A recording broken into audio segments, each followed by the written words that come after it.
So welcome back to the channel guys, this is Shubham Bajpai. वैसे मैं medical पे कई बार वीडियो बना चुका हूँ, 3 से 4 बार, लेकिन इस बार और चीज़ें जो हैं रह गई होंगी वो भी कवर करते हुए जो नई संशोधन पीडीएफ और दिशा निर्देश आए हुए हैं भर्ती संबंधी, ज्वाइनिंग संबंधी, उसको इंक्लूड करते हुए हम आपको बताते हैं कि मेडिकल में क्या कैसी प्रक्रिया होती है, क्या कुछ आवेदन देना पड़ता है, कहाँ ओपीडी की पर्ची कटानी पड़ती है, कैसा सर्टिफिकेट आपको मिलता है। ये सारी चीज़ें डिस्कस करेंगे विद ओरिजिनल सर्टिफिकेट जो मुझे मिला हुआ था जब मैं मेडिकल में पास हुआ था। वो सारी चीज़ें डिस्कस करेंगे, वीडियो में लास्ट तक ज़रूर बने रहिएगा।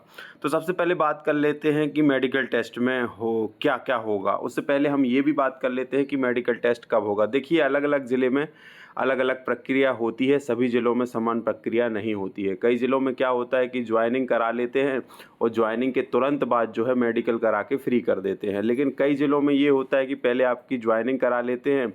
ज्वाइनिंग होने के बाद जो है आपके सब समस्त दस्तावेज जो है वो आपके जो है जमा करवा लेंगे, वेरिफिकेशन करा लेंगे, फिर आपको एक डेट दे देंगे कि इस डेट में जो है आपका आके मेडिकल करा लो और मेडिकल होता है। लेकिन कई ज़िलों में ऐसा भी होता है कि आप गए, आपने अपना डॉक्यूमेंट वेरिफिकेशन कराया और वहीं से जस्ट जो है आपका जो है मेडिकल करवा दिया जाता है। तो अलग अलग ज़िलों में अलग अलग प्रक्रिया होती है, ये आप पता कर लेंगे कि आपके ज़िले में कैसा हो रहा है, ठीक है।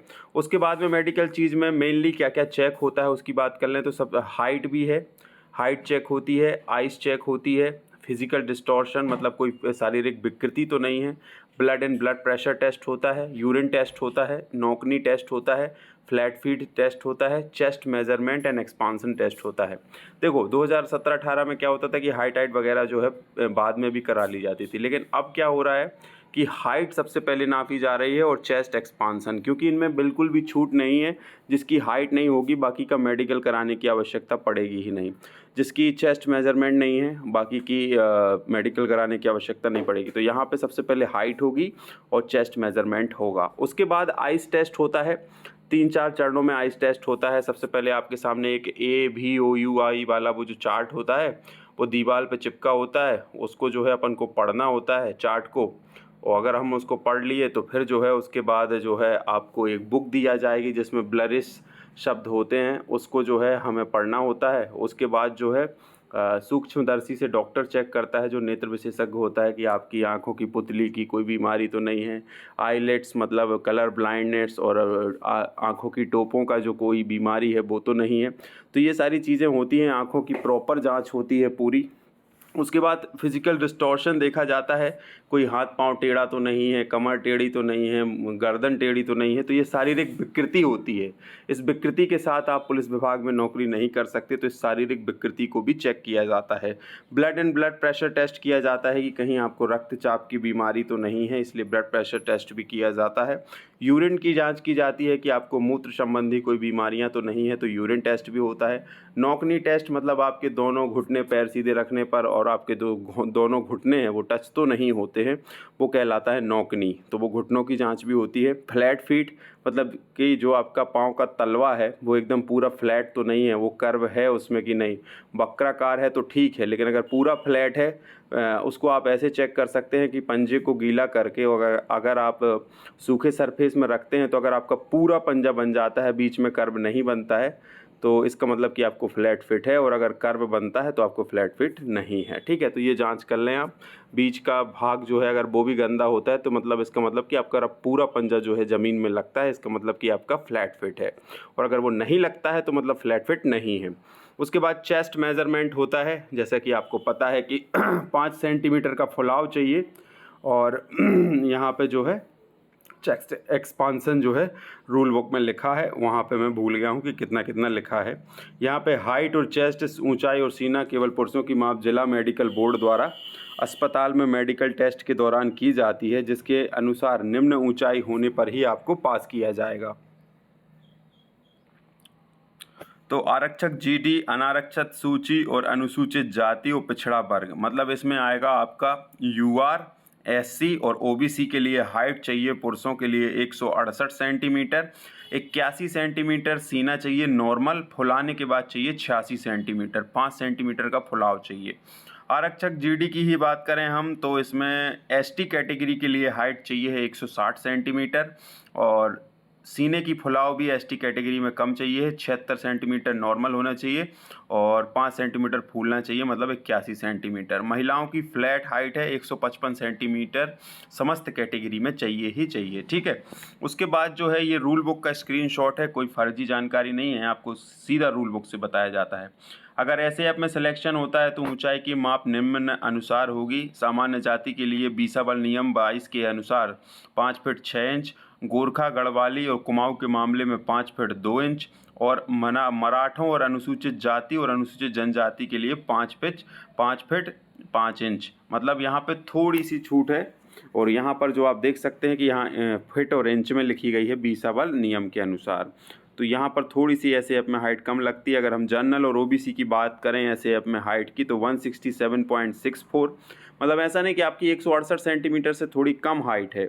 और अगर आप ऐसे ऐप में सेलेक्ट हुए हैं तो आपको जो है ले लिया जाएगा ऐसे ऐप में, ठीक है।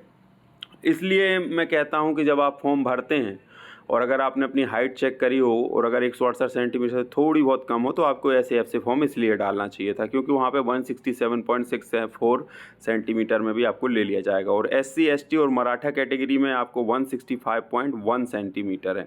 मतलब यहाँ पे एक थोड़ा सा एक रूल में थोड़ा सा विरोधाभास है कि ST कैटेगरी में 165 सेंटीमीटर हाइट लग रही है ऐसे ऐप में और DF में यही हाइट लग रही है 160 सेंटीमीटर। लेकिन अब यहाँ पे बीसाबल नियम 22 जो है ओवरकम करता है।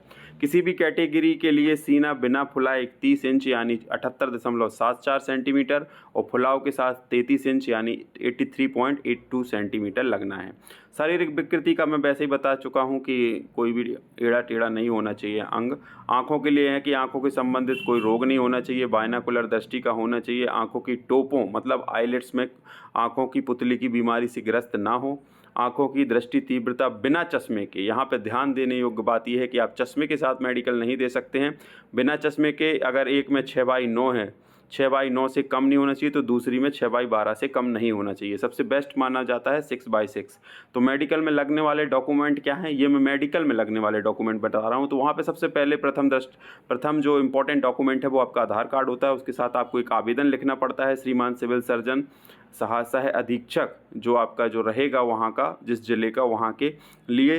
फिर वो आवेदन में ये लिखना रहता है कि मेडिकल फिटनेस प्रमाण पत्र बनवाने बाबत निवेदन है कि मैं फला मुझे अपना मेडिकल कराना है। मेडिकल कराने के लिए नौकरी मध्य प्रदेश में लगी है, इसलिए मेडिकल प्रमाण पत्र की आवश्यकता है। कृपया मुझे मेडिकल फिटनेस प्रमाण पत्र देने की कृपा करें। फिर उसके बाद OPD टिकट लगती है। OPD की 10 रुपये की पर्ची आपको कटवानी पड़ती है हॉस्पिटल की, वो भी मैं दिखा देता हूँ। ये मैंने OPD की पर्ची कटाई थी तो ये इसमें डेट भी डली होगी। ये मैंने इसमें डेट मेरे को दिख नहीं रही है, नीचे होगी शायद, 3/1/2019, 3 जनवरी 2019 को मेरा मेडिकल हुआ था। उसकी ये पर्ची है सेठ गोविंद दास विक्टोरिया हॉस्पिटल का, जो जबलपुर में मेरा मेडिकल हुआ था।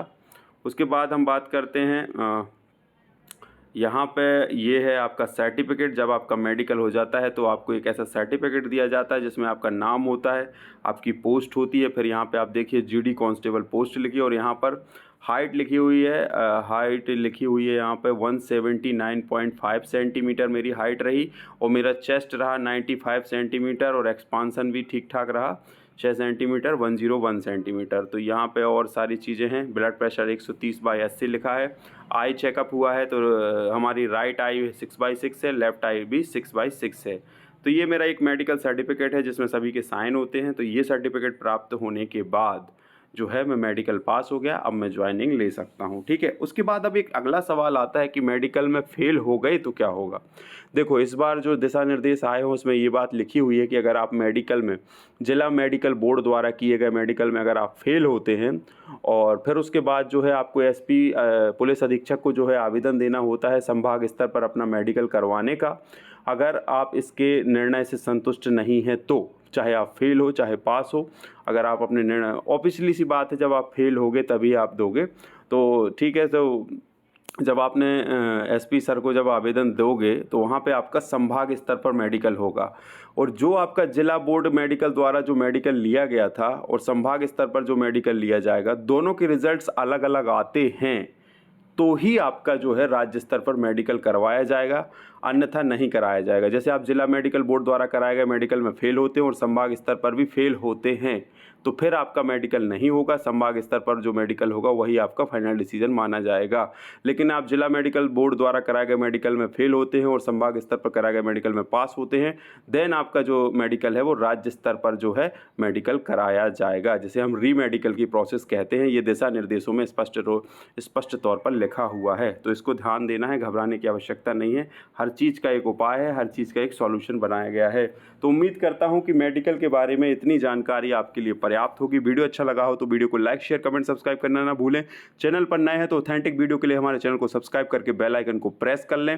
जो भी इस वीडियो में डाउट हो आप कमेंट सेक्शन के माध्यम से पूछ सकते हैं, उसका मैं रिप्लाई देने का प्रयास करूंगा और किस कंटेंट पर वीडियो आप चाहते हैं वो भी आप बताने का प्रयास करें।